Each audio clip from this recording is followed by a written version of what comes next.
In the darkness before human memory, Eden was never the peaceful garden we were taught to imagine. Behind its beauty lay ancient forces, older than Adam, older than angels, watching, waiting. And in the center of this cosmic tension stood the serpent. Not a simple animal, not a symbol, but a presence.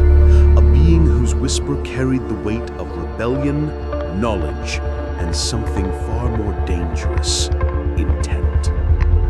This is the story of what the serpent in Eden might truly have been. According to ancient texts, forgotten traditions, and interpretations long rejected. A story not of temptation, but of intrusion. Prepare to see Eden through darker eyes. For centuries, people believed the serpent was just a snake, an animal used as a vessel for temptation. But ancient Hebrew, Aramaic, and early Near Eastern writings suggest something far more unsettling. The word used for serpent in Genesis is nahash, a term that does not simply describe a reptile, but a being, a shining one, a watcher, a creature of intelligence and radiance, something closer to a divine rebel than a crawling beast. Some traditions claim Nahash was a throne guardian, a celestial entity meant to protect sacred places. Others see it as a fallen messenger, stripped of authority but not of cunning. A being whose presence in Eden wasn't accidental, but intentional. So, the question becomes, was the serpent an animal? Or was it an ancient intelligence disguised within creation, using Eden as the first battlefield of a much older war? If the serpent was truly a celestial rebel, its presence in Eden wasn't random. It had a mission, a goal older than Adam, older than Eden, older than the soil the garden was built upon. Some ancient traditions say the garden was not merely a paradise, but a boundary, a place where the human world and the divine realm touched, a throne room of God made visible on earth.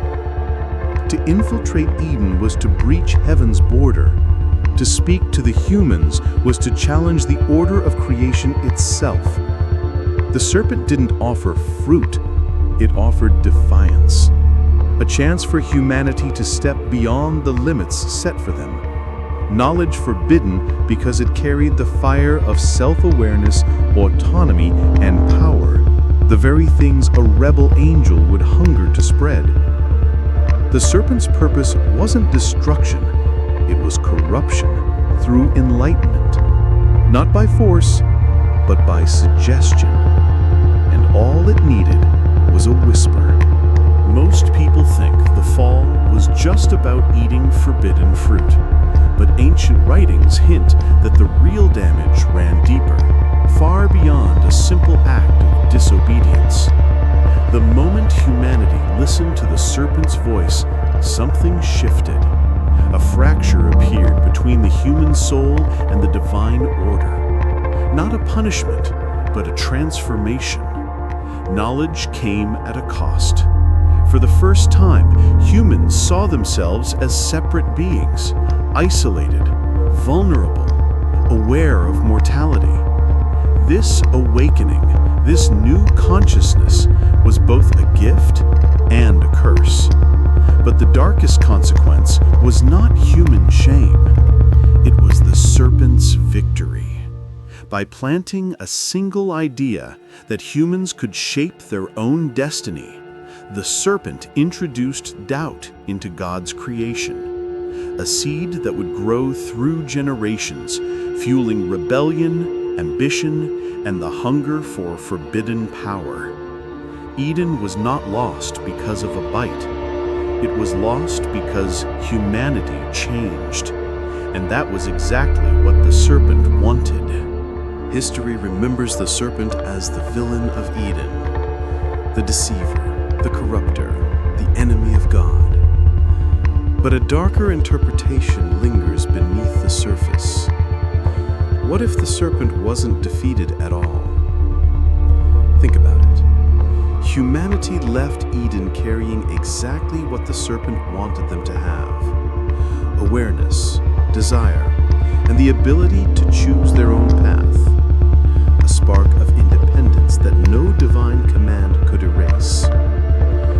The garden was perfection without freedom.